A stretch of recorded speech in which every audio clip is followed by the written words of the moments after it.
I have 3 announcements to make today. The first one is we have books over there on the table from 1969. It was a football team. We have some of those books left to sell. They're $15. And we are also going to be publishing 3 more books. One for 1981, I think that's a basketball book, a book about Smith Hall, and a book about the Berksey. So probably we'll have it in the Town and Country Gazette and also the Times News. And it'll also be on Facebook. And my last announcement is we appreciate all the donations that we have received for our museum. We do not at this time yet have a place, but we are working on that. So thank you all for all the support you have given us through the years and also for all the donations. Now our first guest today to speak is Mr. Richard Smith, Dick Smith, who was one of our teachers in our high school. He was also our athletic director at SHS. He was a coach, and I don't know what else he did. He's a jack of all trades. He's going to tell us the history of the Slatedale Cemetery. Here we go, Dick. Thank you. Okay, I'd like to welcome you to the Slatedale Cemetery. A little bit about me. That's enough about me. Actually, I was asked by Mickey Hewitt, who lived in Slatedale, to be a board member in 1987. And it just so happened that Huey Peters was president at that time, and soon after that, in 1996, I became president of the Slatedale Cemetery Association. Now, a little bit of history. I know that many people here probably know more about Slatedale than what I do, because I'm really a Slatedtonian. But my wife was from Emerald. Her grandfather owned the farm up on what is now Slate. Asheville. Yeah, the Ashfield Road, which is now the Slate farm that you can get your groceries from. That was her grandfather's and great-grandfather's farm at one time. In 1888, there were 4 denominations. In fact, there was more than that probably in this area, but up until that time and before that, people were actually meeting in homes or places that they felt were for worship. But starting in the 1888, the Holy Trinity, which consisted of the Reformed and Lutheran Church, was really formed. The people before that, their main church was Heidelberg. So you had a lot of deaths that were from that church, but actually their burial grounds were out at the Heidelberg Church. And in 1859, you had the Methodist Episcopal Church, which is known as the ME Church to some of you people. Also in 1857, you had the United Methodist Church. Now, something about the different churches. The ME Church, which was on LaBar Street, which is now Brown Street, was located down at the end of the creek there at the Slate area, where the scrap slate is stored. That was then sold to the Shenton Land Company. And there was also a cemetery there. And that, because of the selling of the land, another church was built down by the creek, which was Mill Street, if you remember that. There was no cemetery there, however, but in 1910, the remains that were at that first church were actually transported up here to this church. Now, this land up here at that time belonged to the Methodist Church itself, the Union Church. 4 acres were purchased out in the front, which is probably sections 1 and 2 in which I'll talk about later. If you remember that church, that for the ME church, that was built for $4,000 at that time. It's not there any longer, but like I said, in 1910, 188 bodies were removed from that cemetery up here, this cemetery. There were also 32 unidentified bodies that were also transported up here. Now you'll see a lot of that area in section 1 and sections 2 towards Brown Street. There is a section that is marked off by concrete posts, and that's where a lot of the unidentified bodies were actually buried at that time.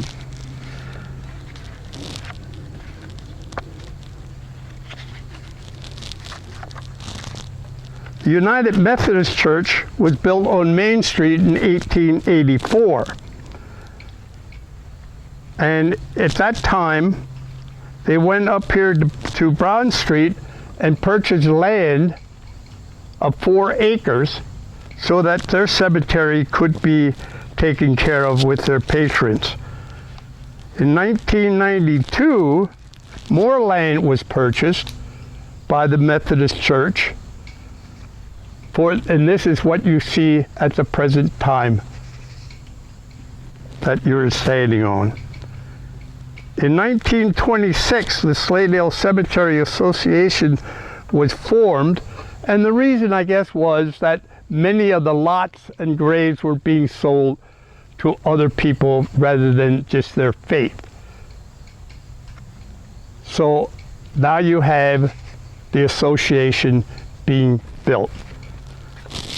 And from there, the association consisted of 4 Methodist, 1 Reform, 1 Lutheran, and 1 person at large.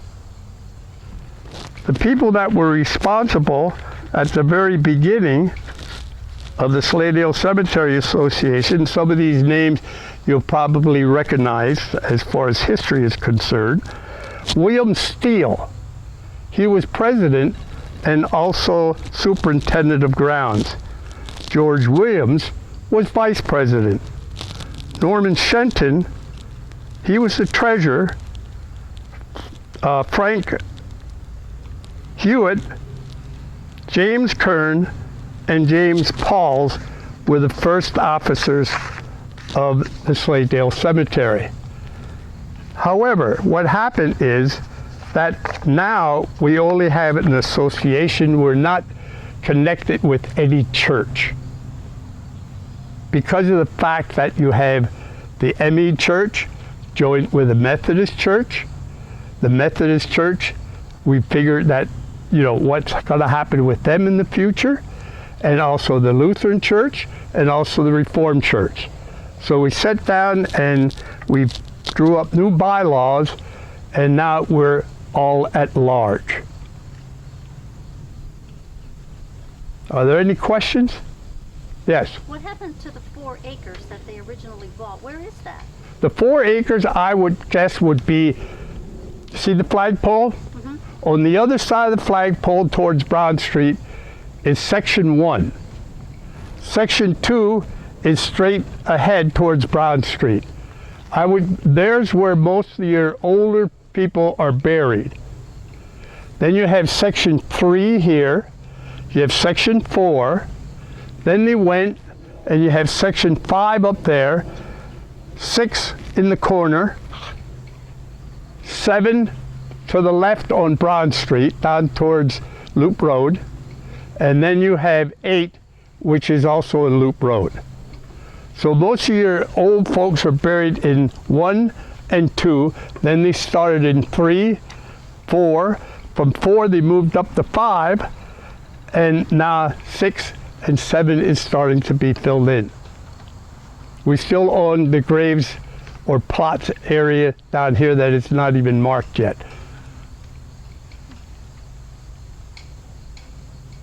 Any other questions? If you have any later on, I'll be around. You can ask me about anything with the cemetery, and I'll try and help you out. Okay, thank you.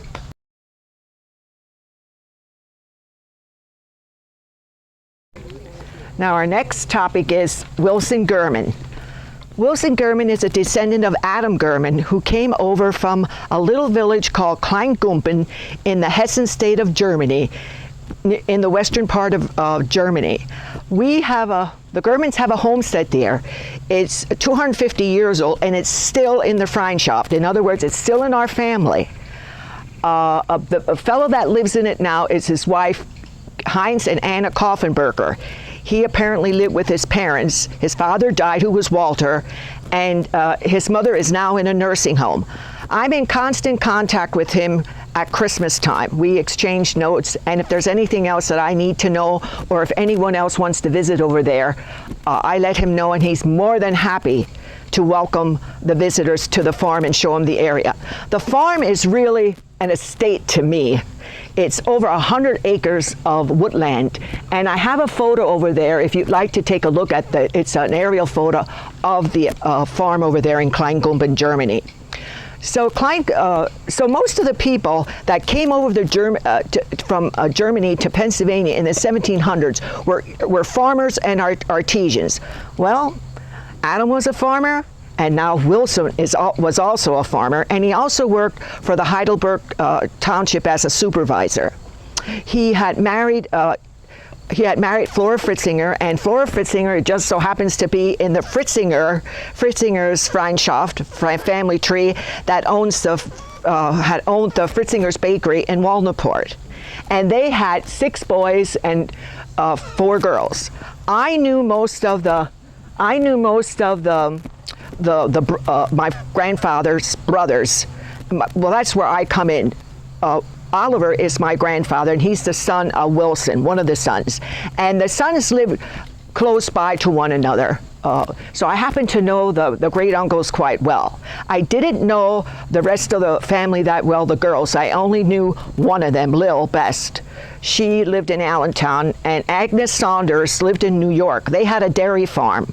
And the other 2, well, one married a Rex and the other a William, and I never knew them because they had passed on. But it was interesting that my grandfather, he was a farmer also. And his brothers, some of them were farmers and some of them worked in the slate quarry, and that was at the Penn Big Slate Quarry down here in Slatedale. Now they were a very close-knit family, and I would love going over to the farm, especially in the summertime. They would be sitting out the back, the brothers would be there, and they would be talking and enjoying their company, and sometimes they would play their instruments, which I thought was rather cool. And but one thing I will say about the Germans, no matter what time of day I went over to the farm, I was never a bother. Every time anyone came there, they were welcomed. And now with my closing, I would like to say, my grandfather, I want to get back to my grandfather, sorry, I'm skipping.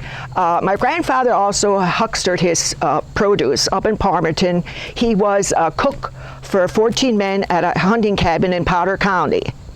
So, like I said, I was always welcome there, and before I left the farm to go home to my parents, my grandmother would say to me, well, how is everyone? Please tell them hi.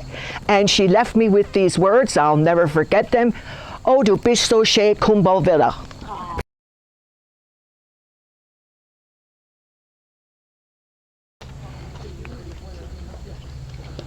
I'd also like to welcome all of you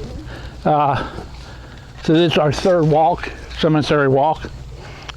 This one's, first of all, the layout here is better than the other 2. I don't have anything the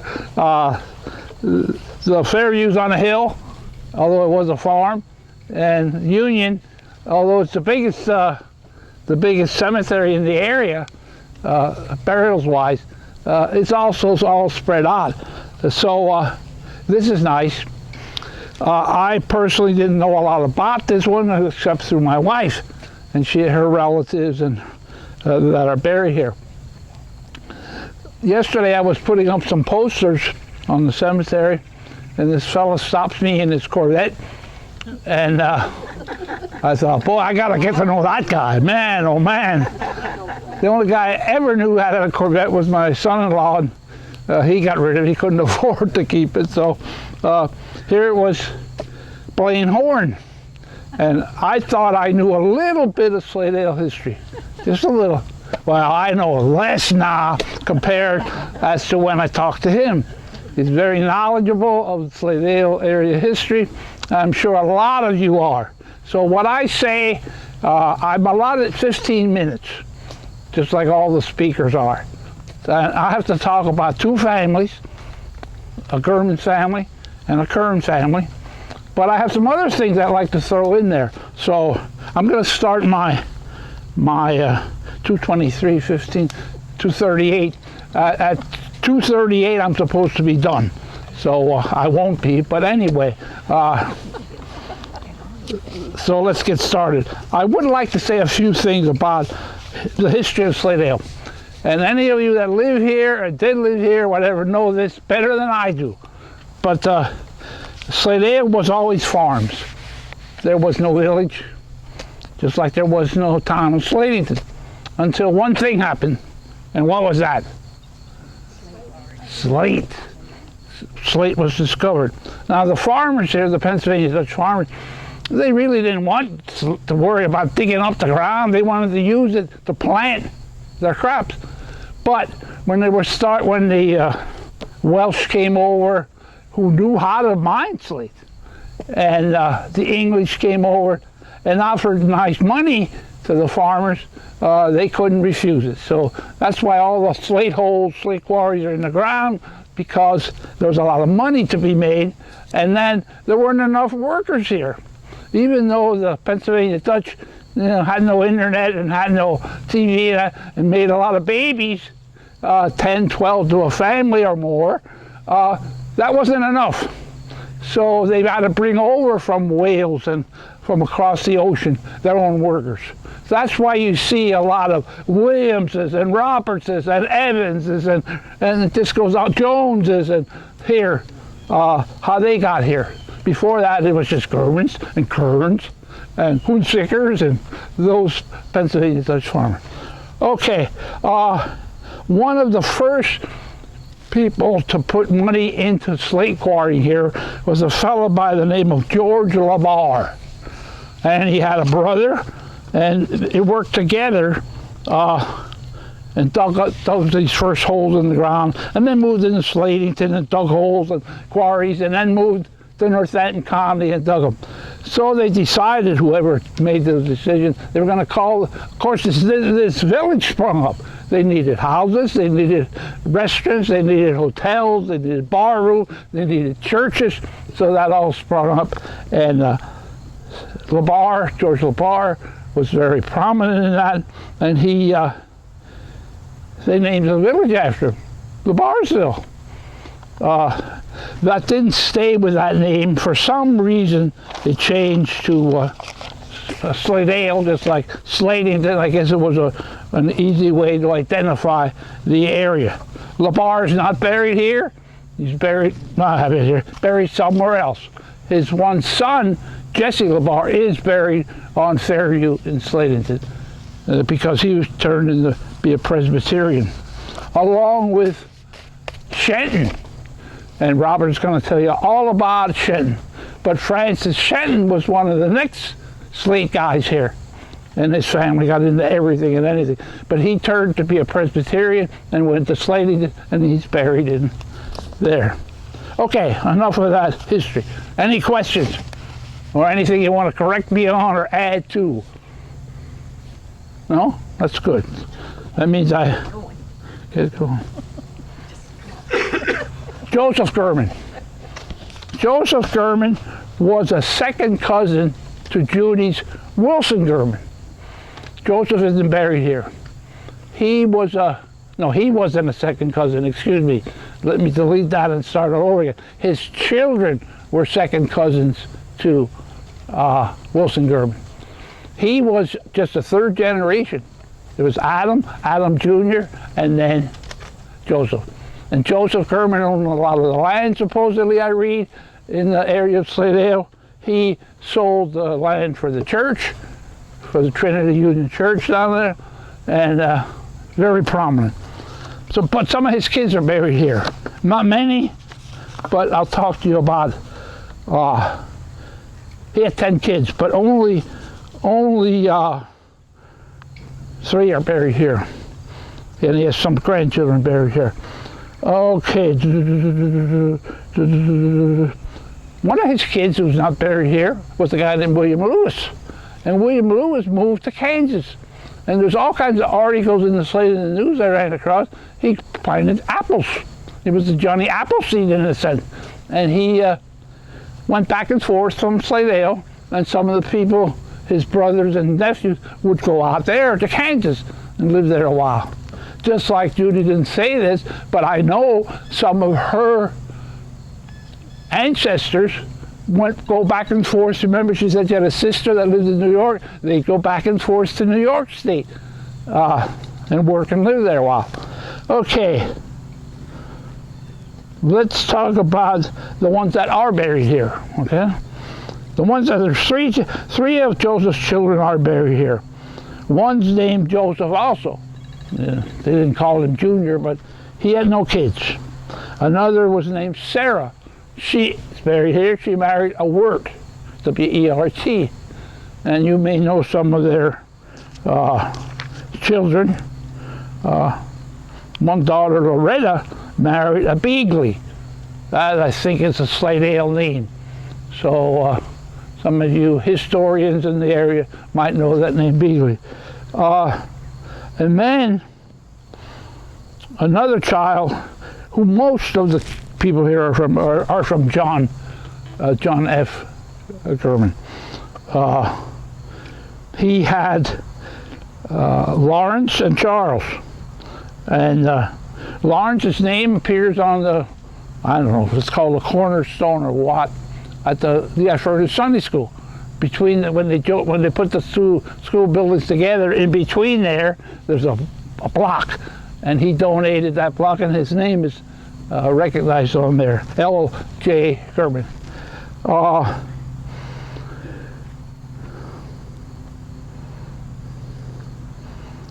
That family has had someone that lives right up the road here, married Herb. Olivia German married Eddie Erb? Eddie Erb. And so they're continuing that tree. And let's get back to Joseph had a son, James, also. And James is not buried here, but one of his children, Floyd German. And he had a bunch of kids, and they were well known in the area. I think somehow or other, the one that married Worley is in that Shrine House too. And then Clark, her son, they had the hotel at one time. Okay. I'm done on Joseph German. I have 7 minutes left for my next, which is the current. Any questions? What was the relationship to Olivia German? Olivia German. Was it her grandfather that was? John F. was her grandfather, and Lawrence was her father. Lawrence was the father. And on that table, there is an article about Lawrence German. He was a farmer up there where Harriet lives now, the granddaughter lives. And there was a calf born, and it had three legs. I have a and picture it of stood that. up. Do you? See it? Well, Judy has a picture of it too. Yes.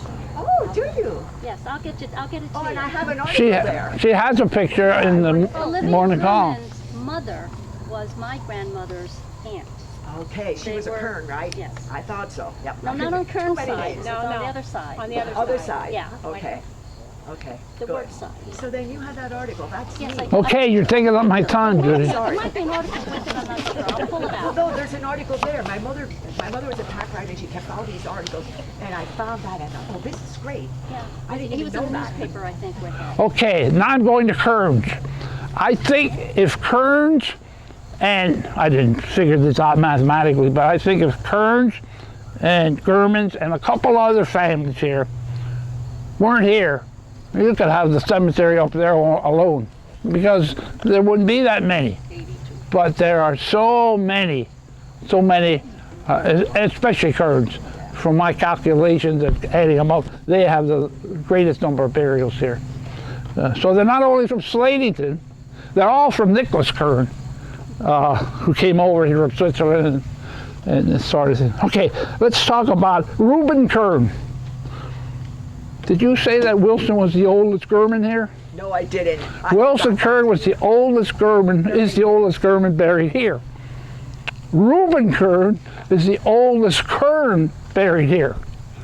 So we got the heads, the oldest of each family here. But the way I got going on Reuben Kern was unusual to me.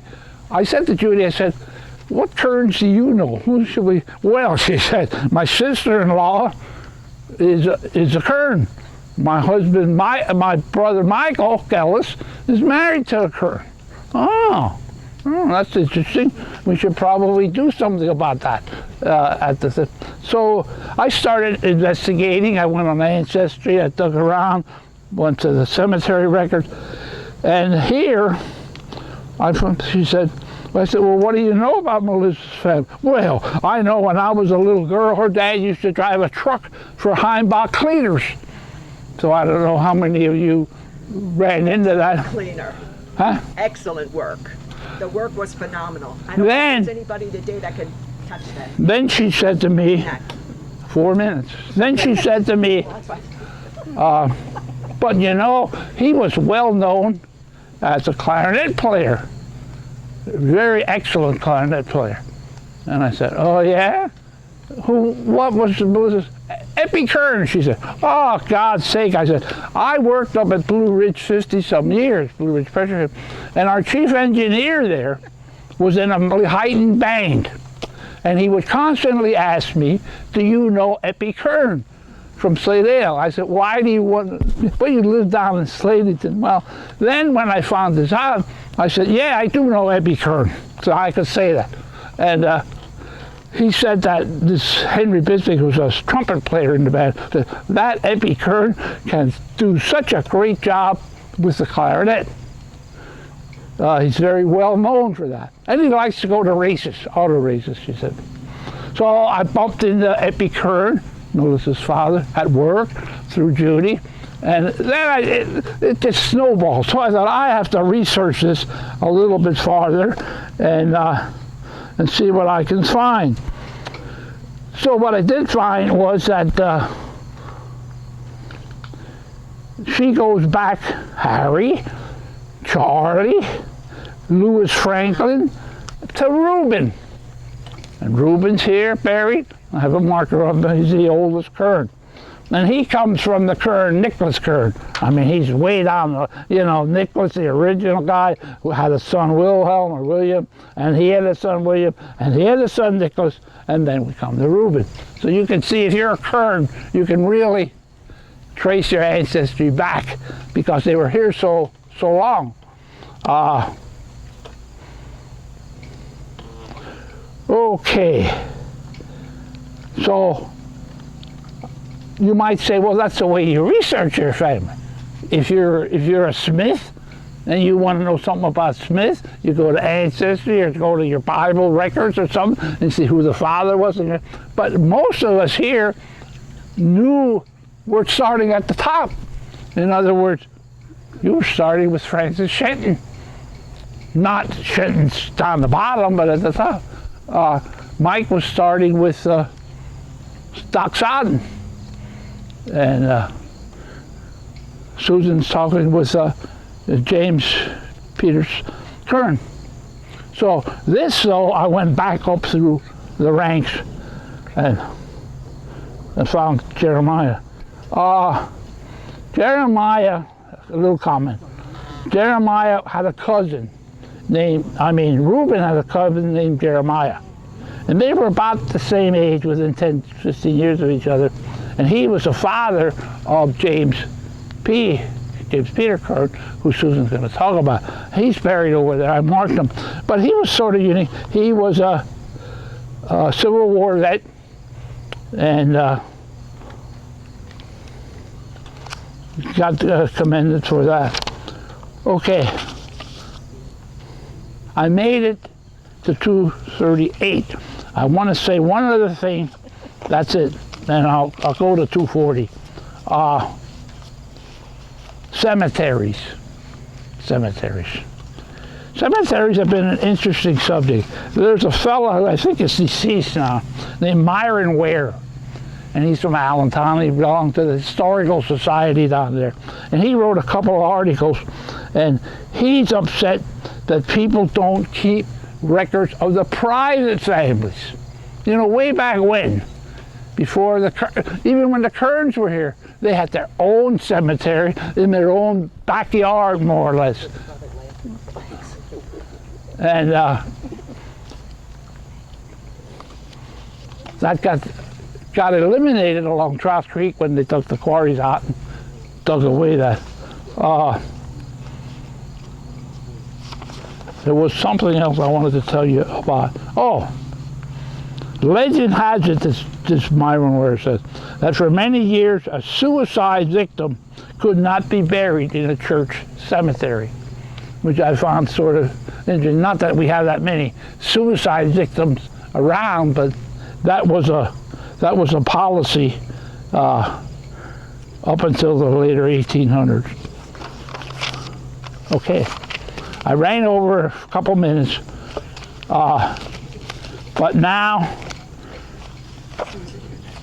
it is up to who? Susan? Yes, Susan. Susan knows all about the James P. Kern family.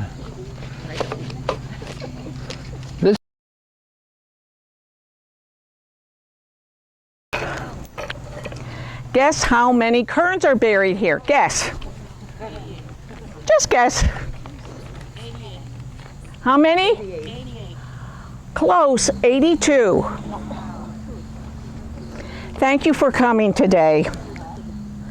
I'm going to talk a little about my grandfather. There's a picture over here on the table of James P. Kern and his wife, Mary. And also my little dad, his name was Herbert. And at a very young age, they organized the Thomas Slate Company. It's right down here. You probably all passed it coming in. He took a partnership with his brother-in-law when he organized this slate company. And it was called the Sylvester Sliker Slate Company. 15 years later, Mr. Kern, I'm going to call him my grandpa, he took over as the sole proprietor and named the company the J.P. Kern Slate Company.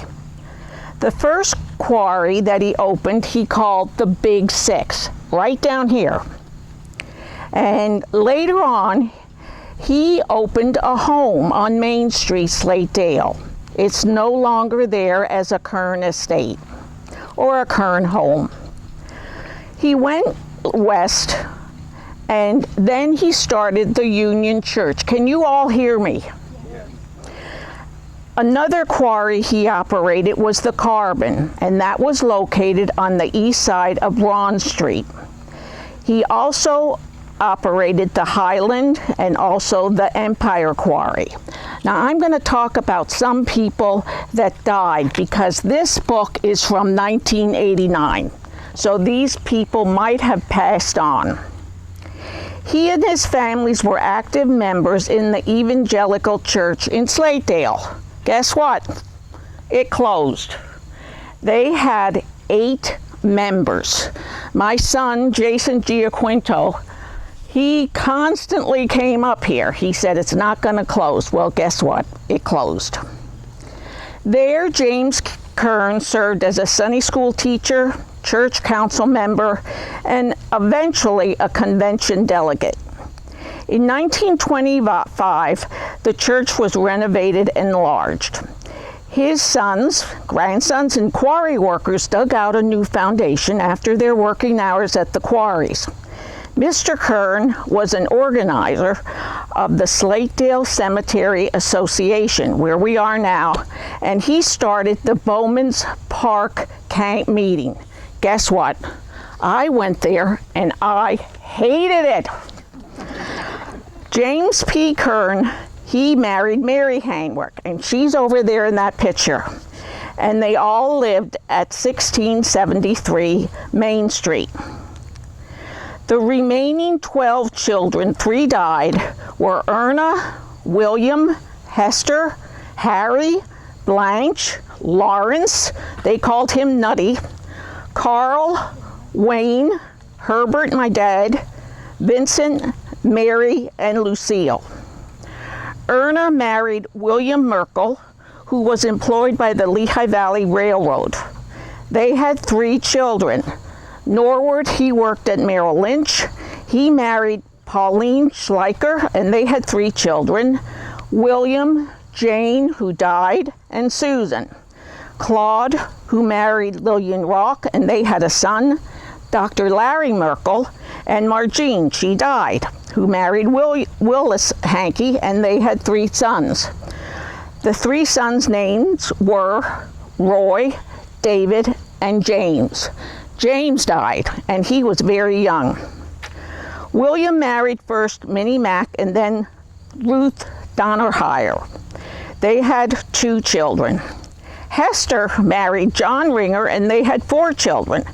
Ethel married Walter Risley, and they had 2 children, Linda and Walter. Later on, Betsy and Robert Jr. married Helen and John Howard, and they had 2 children, John and Jane. This goes on. Harry married Idella Schleicher, and they had 2 children. Dolly married Merritt Sloyer, and James married Shirley Kern, and they had 2 daughters, Gail and Terry Lynn. Blanche married William Hopkins, and I visited her all the time. She had no children because she said she always had to take care of the other children growing up. Lawrence married Miriam Falk, and they had a son, Peter, who married Karen Bournes, and they had a son, John, who later married somebody else. Carl married Ellen Williams. They had no children. Wayne married Helen Falk, a sister of Lawrence Kern, and they called him Nutty. Wayne died while conducting Sunday school services in 1938. He was very young. And they had a son, David. He died. He married Burdell Miller, and she's now at Whitehall Manor. Please go visit her sometime. And Herbert was my dad. He was the first one to graduate from Albright College. They then sent me there. I hated it. I got a pastor's daughter for a roommate, and she was terrible. But anyway, she taught school and operated a gas station instead of teaching history like he was supposed to. I got divorced. Marilyn married Robert Mengel. Sarah married Dr. Brian Owens, and Wayne married Teresa Fletcher. Vincent was assistant treasurer of the J.P. Kern Slate Company, and he married Adele Kern and later had a son, Vincent, who worked at the Pentagon and was killed crossing the street. Susan Clemens, he married, and they had 2 children. Mary married Hubert Peters, they had no children, and Lucille married Dr. Clifford Trexler. 3 of James P. Kern's operated a TV cable center in Slatington, and also electrical store, and another son and a grandson operated a furniture store in Slatedale. Maybe many of you remember that. 2 grandsons, Ringers, and their father operated a food and meat market. Other descendants have been employed in medicine, law, government, barbering, education, and insurance. Does anybody have any questions? Please don't ask. Do you have any? Great.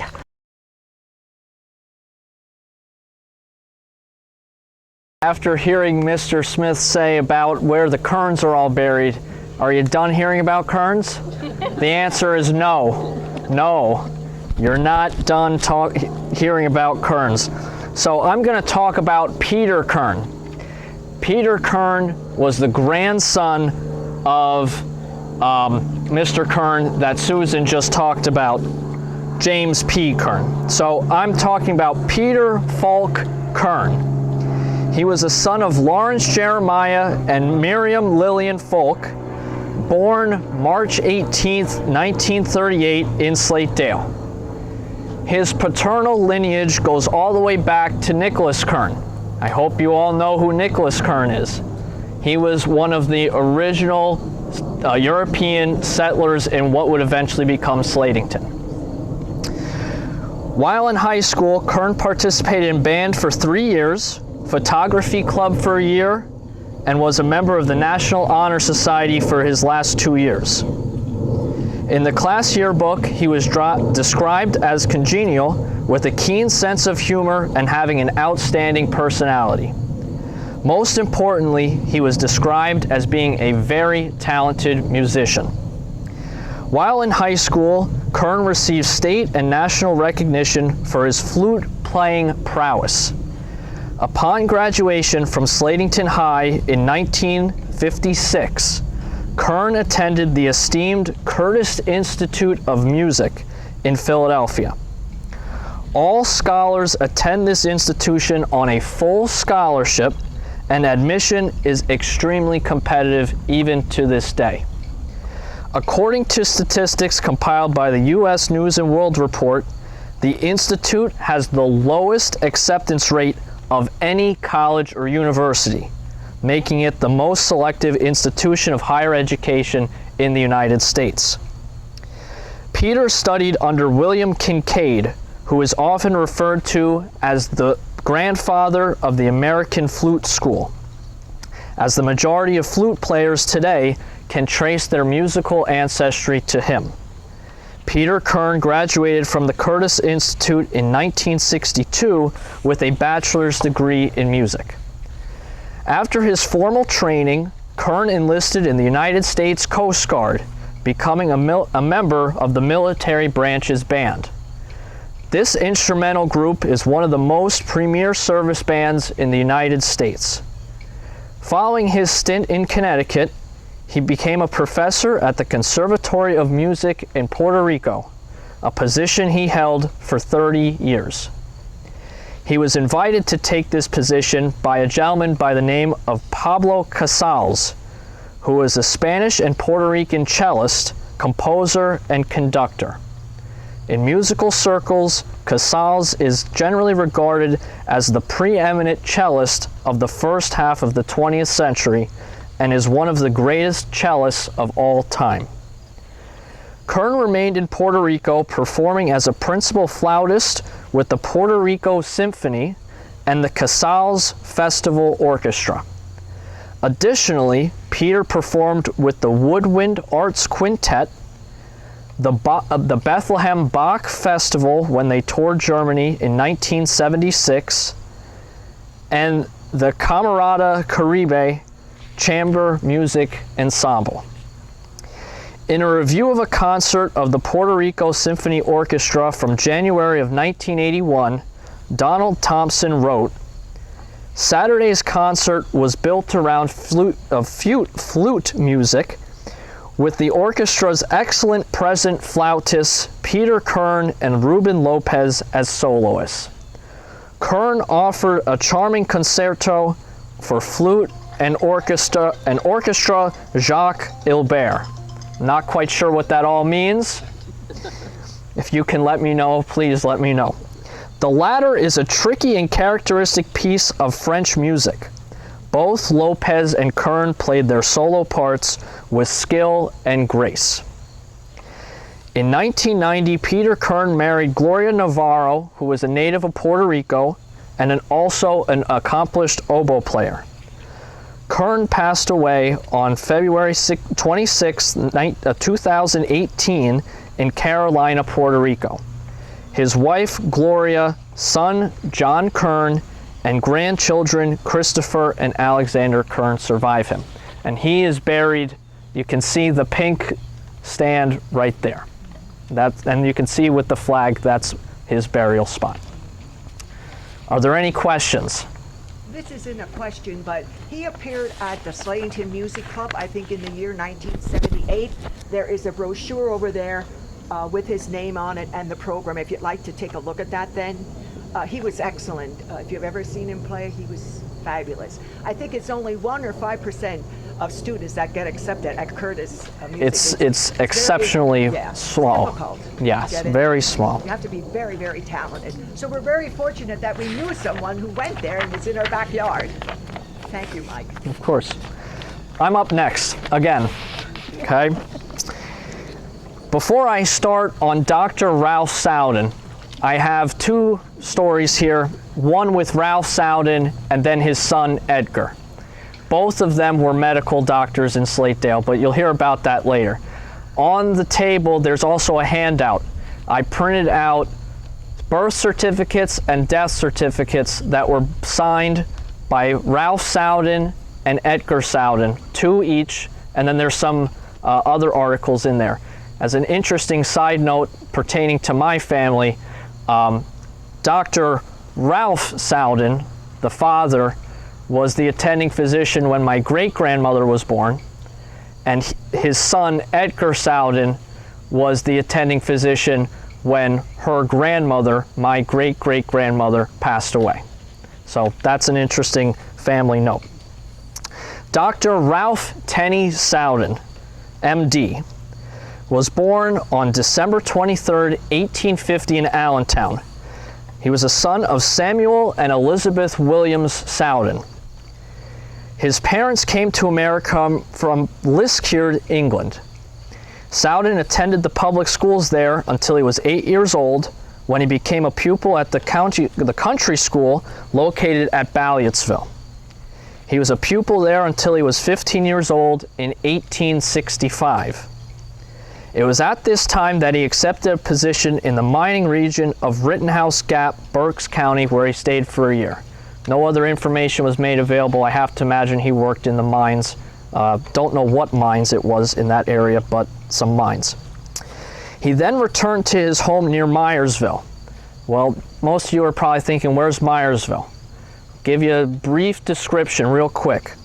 Think about when you're going down Cedar Crest Boulevard, and there's the intersection before you get to Parkland High School with Cedar Crest, Shankweiler's Road, and Orfield Road.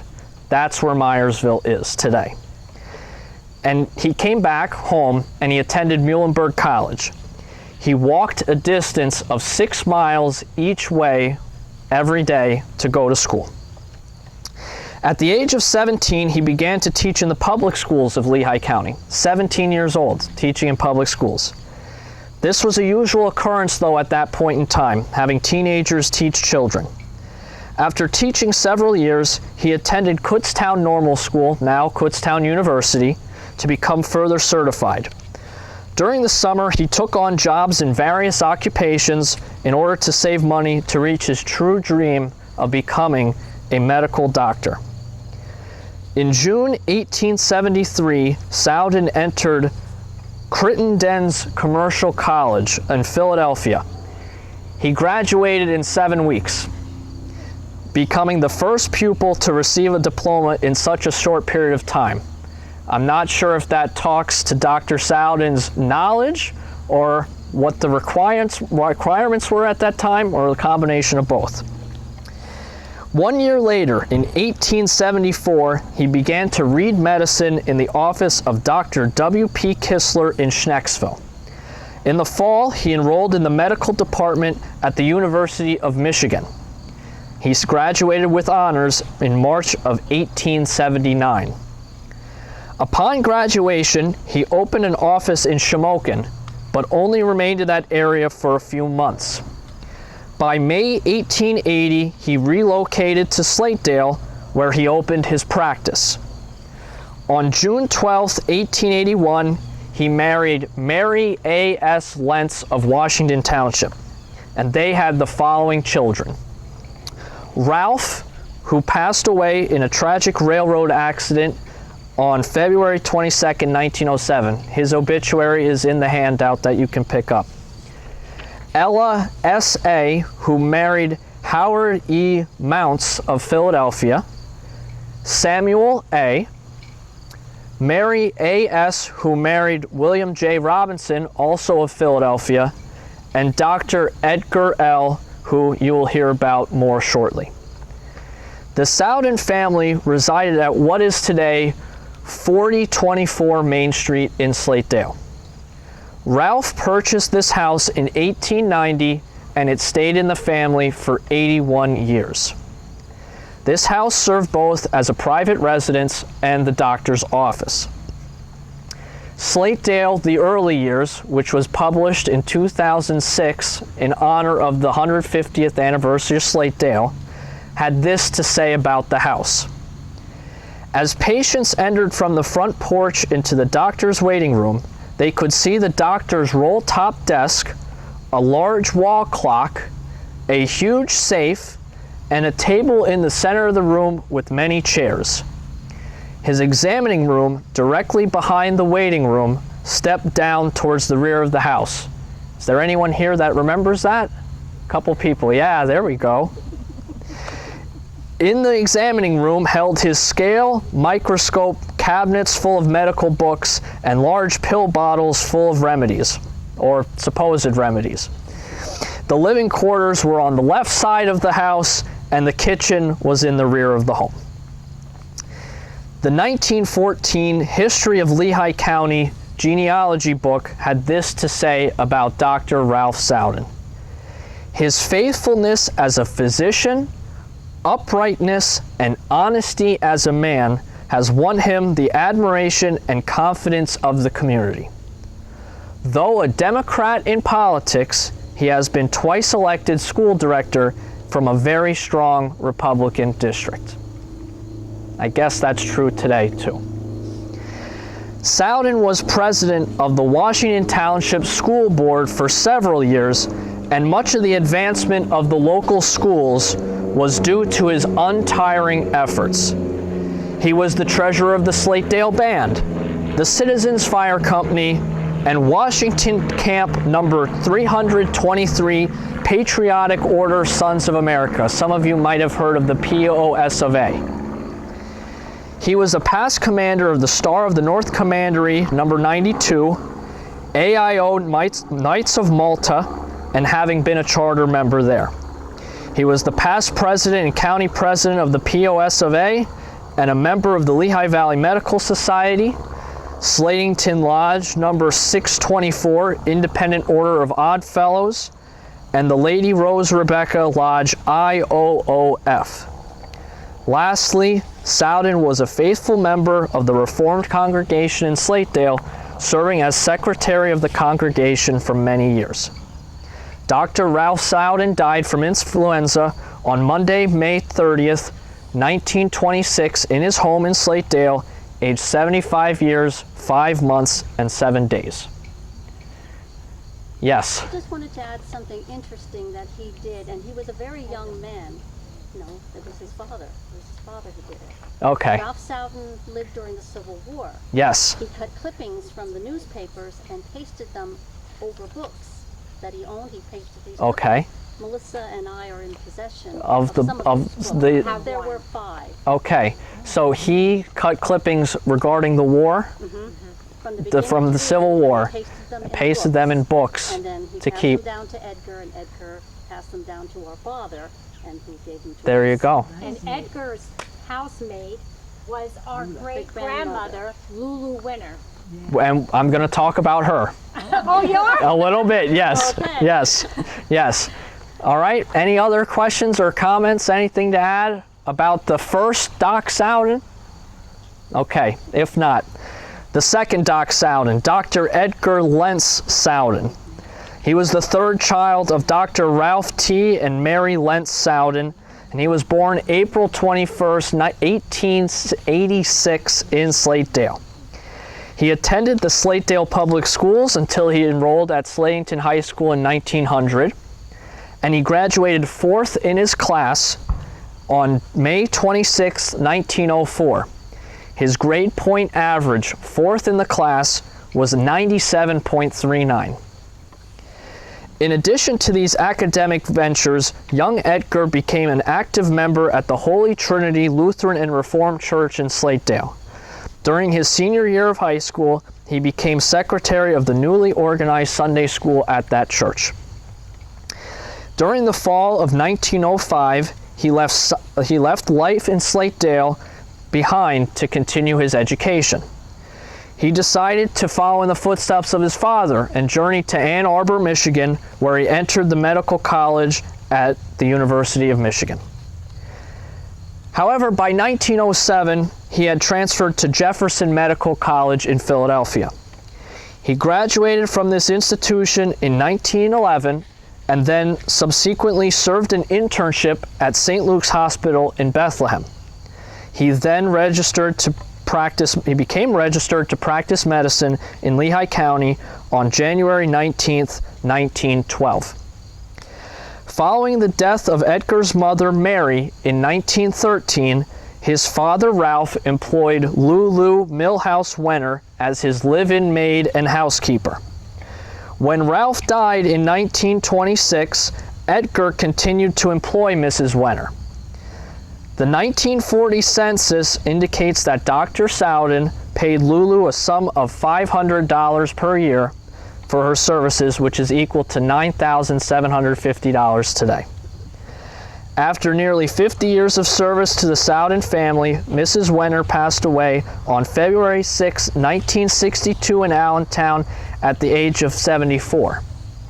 She came to Slatedale because her husband, Edward, died very young. He died in 1914. She is buried with her husband, Edward, here in the Slatedale Cemetery as well.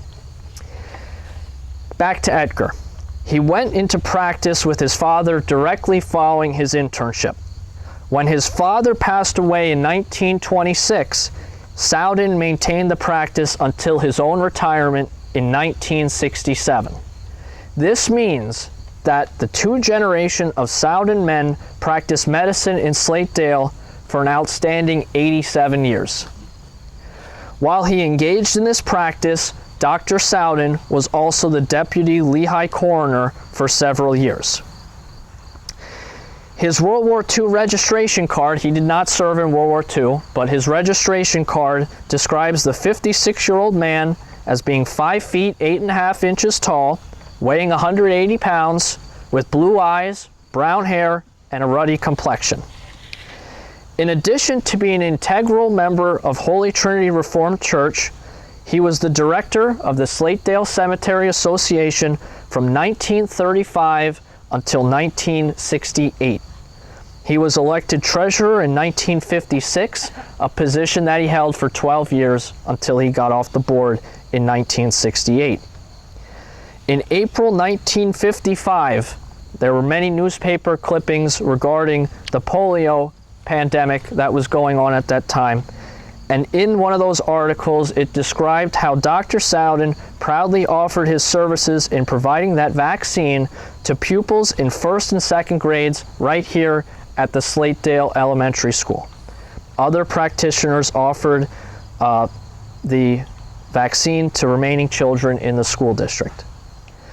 Dr. Edgar Sowden died on Wednesday, December 16, 1970, at the Central Park Convalescent and Nursing Residence in Allentown. He was aged 84 years, 7 months, and 26 days. A bachelor all his life, he was solely survived by his brother, Samuel. Does anyone have anything to add or any questions about the second Dr. Sowden Edgar? Do you remember if any of you were delivered by Dr. Edgar Sowden, Marilyn? You, my sister, Barbara, I was, yeah. Okay, yep. Back there, I don't know. My grandmother was. Your grandmother? Yep. Yeah. Yep. I'm Blaine, yep. Okay, good. There you go. Quite a few. Yep. Well, Marilyn here is I think she's the only she's still named Marilyn Sowden. She didn't marry and she was a nurse. Dear family, were you all nurses, your sisters? My sister Shirley and myself. My other sister was a beautician. Okay. And the other one was a radiologist assistant, yeah. Okay, and they were the children of Russell and Adele Sowden, who had the gas station down there. Yeah. Yeah, that's where she fits in, relatives. Well, great to see you, Marilyn. I haven't seen you Oh, in years. question. We got. I thought there was a Dr. Sodden that lived in Slatedale on Main Street. Not that I know of. I don't know. Swingle, but not Sodden. No, but down on Lower Main Street, aside of where my grandfather had his gas station. That was Swingle. That was Swingle. Yeah, that was Swingle. Doc Sodden. Not Doc Sodden. Soddens were from up here, from what I know, research. I'm glad someone knows. Yeah, it's not. Yeah, Tim. They changed the name of this village from LaBarge Yes. to Slatedale. Sounds to me like maybe they should have changed it again to Sodden. Town. Huh? What do you Sounds like it. Okay. Yeah. Well, thank you, Mike. There you go. Thank you, Mike.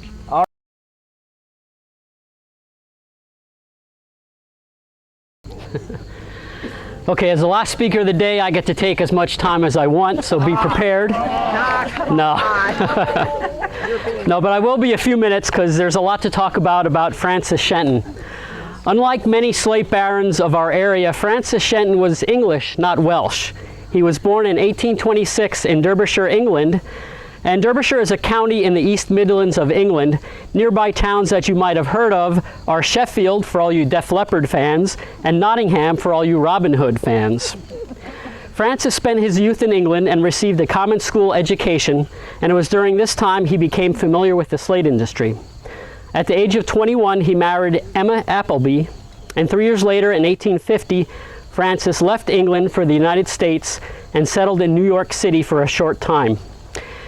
He then moved to Fayetteville, North Carolina, and then Francis eventually relocated to Philadelphia, where he remained until 1861 when he moved to Slatedale to become the general manager with the Lock Slate Company. The company was described as having extensive quarries. At one time it was valued at $150,000, which would be valued at a staggering $4.5 million in today's dollars. It was not documented what occupations or experience Francis had after he moved to the United States that made him qualified for the gig of being a quarry manager, but yet here he was in Slatedale. The Lock Slate Company was originally founded by George and Nelson LaBar, who other speakers have talked about, who owned the land that became Slatedale and operated the Lock Quarry. After the passing of the LaBars, Francis became sole proprietor of the Lock Slate quarries and was superintendent for many years until his death. Upon Francis's death, the quarries and property passed into the possession of his son Thomas, who ran the enterprise until 1904. In the book History of Lehigh County, published in 1914, in describing Washington Township, it was said that the most important industry in this township after farming is the quarrying of slate. Now, some may beg to differ with that assessment. It was noted in Shenton's biography that Francis played a most important role in the development of the slate industry. His biography went on to say that he may well have been one of the most enterprising and successful businessmen of Slatedale. For him, the town owes much of his material prosperity. While Francis was busy with the slate operations, he did have time for other endeavors. He had 7 children, with the previously mentioned Emma Appleby. You got to think about that one. They were Elizabeth, George, Robert, William, Annie, and Frank and Thomas, both of Slatedale. He later was married for a second time to Matilda Shipman.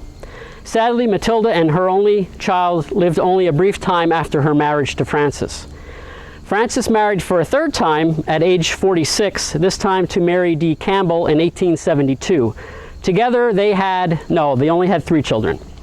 Howard, a postal clerk in Slatington, Dora, a school teacher, and a child who died in infancy.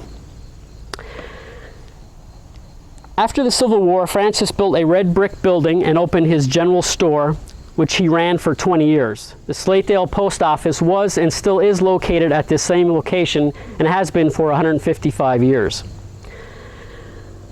He sold everything needed to live in Slatedale at the time: clothing, shoes, dry goods, candy, meats, window glass, building supplies, paints, and even gardening equipment. The store had a checkerboard that old and young would play before leaving the store with their items. The center support pole in the building was used for pole climbing contests for youngsters. A foot from the ceiling, the pole was greased, which led to many laughs and much entertainment to store patrons. The store stayed in the Shenton family until 1959 when operations ceased as Frank O. Shenton, son of Frank E. Shenton and grandson of Francis Shenton, retired. Francis was described as a man of more than ordinary intelligence and frequently wrote articles for the Slatedale News under the pen name Nemo. His biography did not mention how or why his pen name was Nemo. However, in Greek, Nemo means nobody. One of Francis's other passions was education. He served as a school director for several years and was said to be deeply interested in the public welfare of the community. He was a member of the Presbyterian Church and was the organizer of the Slatedale Union Sunday School and served as superintendent for many years. In politics, he was a Republican but an independent thinker and was said to be an ardent advocate of the single tax theory. Now, the single tax theory held that all government taxes should be replaced by a single tax based on land rather than the facilities occupying the space. The theory was popularized by Philadelphia-born economic theorist Henry George in the late 1870s. One of the more notable aspects of Francis Shenton was that he held at least 3 patents related to slate manufacturing and slate products. Like many slate barons of the northern Lehigh area, they were not just owners running quarrying and manufacturing aspects of their business, they were inventors or sought to improve someone else's inventions that aided in either the quarrying process or the manufacturing of slate products. Shenton's first patent was dated March 27, 1866, and was letters patent number 53,495, and noted that Shenton invented new and useful improvements on slate frames for school slates. The nature of the invention was related to uniting and joining the corners of the frame by means of a tongue and groove with a dowel, then firmly glued together. He said, "My improved joint is very strong and durable and makes a neat finish when completed." Shenton's next patent was dated December 28, 1886, and was number 355,279, and dealt with improvements for machines that dress slate, specifically the shaving and planing surfaces of slate used for blackboards and roofing shingles. He constructed the machine so that parts that shave or plane the slate adjust to curved or twisted pieces of slate that previously would be unusable to produce a saleable piece. Shenton's third patent was dated May 5, 1891, and was number 451,778. It was concerned with the improvements related to slate chamfering machines. These machines were used to bevel or make a symmetrical sloping edge, and Shenton's patent improved upon a similar patent design that was issued in April 1880 that allowed the slate to more readily enter the grooves in the wooden frame of a school slate. Now, letters patents are legal measures that are used to grant exclusive rights to an invention to a person or corporate entity. They afford them certain rights related to authorship. Now, as a side note, if you notice, they gave the numbers of the patents. If you notice, between 1866 and 1886, there was roughly a 200,000 number increase in 20 years. And in the 5 years between his second and third patents, there was an increase of 100,000 patents. And that goes to show you how much the Industrial Revolution was ramping up in America during this time. Francis's son, Frank Shenton, was born in Philadelphia in 1859 and died in 1913. Frank served as an assistant to his father's store, serving in that capacity until 1888 when he became owner. He married Anna Hughes in 1884, and together they had 5 children. He was said to be a first-class penman and accountant and served as an auditor for Washington Township for many years until his death. Now, a penman was a person who was skilled or professionally engaged in writing by hand and typically was a clerk. Frank was also the postmaster of Slatedale after being appointed during the McKinley administration. Like his father, he played an active role in the church and was also superintendent of the Union Sunday School for many years. Francis's other son, Thomas Shenton, was born here in Slatedale in 1863, and after completing his education locally, he learned the art of slate and marble cutting in Philadelphia. After engaging in that business for several years, he returned to Slatedale, where he operated a quarry that employed 60 men. His business enterprise was said to be the largest manufacturer and best equipped plant for electrical purposes in the country. He invented all the machinery in his plant, and Thomas was very invested in religious and education affairs in the Slatedale area as well, serving on both the school board and as a trustee in the Reformed Church. And like his brother and father, served as superintendent of the Sunday School for nearly 25 years. He never married or had children, but adopted a son, James G. Shenton, who learned the trade of marble and granite cutting and located a business here in Slatedale. James married Hannah Folk of Slatedale. In 1888, Francis moved to Slatedale, where he remained until his death on December 20th, 1897. Funeral services were held at the Presbyterian Church and at his home. He is buried in Fairview Cemetery in Slatedale because he was a Presbyterian, and Francis Shenton's third wife was entered into eternal rest in 1911, also alongside Francis. In his obituary, the cause of death was listed as paralysis and old age, and noted that his health had been failing for the last year. Words of praise peppered his obituary, including even the description of his appearance. He was boldly described as a man of magnificent physique. He was noted for his honesty in his business transactions, and his obituary went on to say, "A square man never lived." He was a Republican but never followed his party blindly. He was also said to be a great entertainer and was an avid reader, and his mind was described as a vast storehouse of information, and he could speak with fluency on any topic of the day.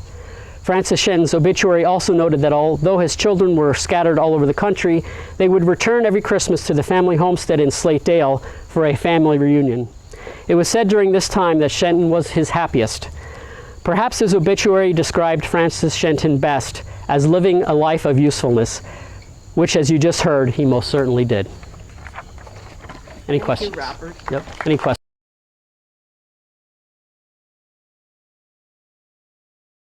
And it was fairly safe to walk there because the school was up here and there was a row in the back alley, and then you go down the payments to Shenton's store. But I don't know if anybody else here went. Did you go, Brenda? Yes. Yes, I figured you did. Blaine probably did, and my sister Barbara, yes. Those were the good old days. And the girl back there, I don't know your name. Bonnie Miller. Bonnie. Pleased to meet you, Bonnie. Yes. Those were the good old days, you know it, where we could still go outside and get a little walk in and come back to the classroom. Okay. I'd like to thank all of you that came here today. Some faces here are new to me, and I'm sure they're new to our team here. And I'm very happy to see these new faces. And we're also grateful for the older faces, too, that come and support us with our walks. I'd like to thank my team. They are always enthusiastic to do the cemetery walks. And I myself am enthusiastic because it keeps me on my toes with my family history, trying to do it and research more. But we hope to have some more cemetery walks, and we will keep you posted on what's happening with our museum. We will have that in our Facebook. I think Robert does that, and Mike. They're computer savvy. I'm not good at computers, you know. I'm from that old clan yet, you know. But it's really great to see all of you here. Are there any questions now? And thank you, Mr. Smith, for your fine talk on the cemetery. I hope you put that down in notes for me personally, if you have time. I'd like to have what you have said here, because I need that for the records, for our history. You're part of our community, but the museum will have, and I'd appreciate that, because you know a lot. And many thanks. It's good seeing you. We don't have too many teachers left that I know in our area, when I went to school. And thank you. Judy.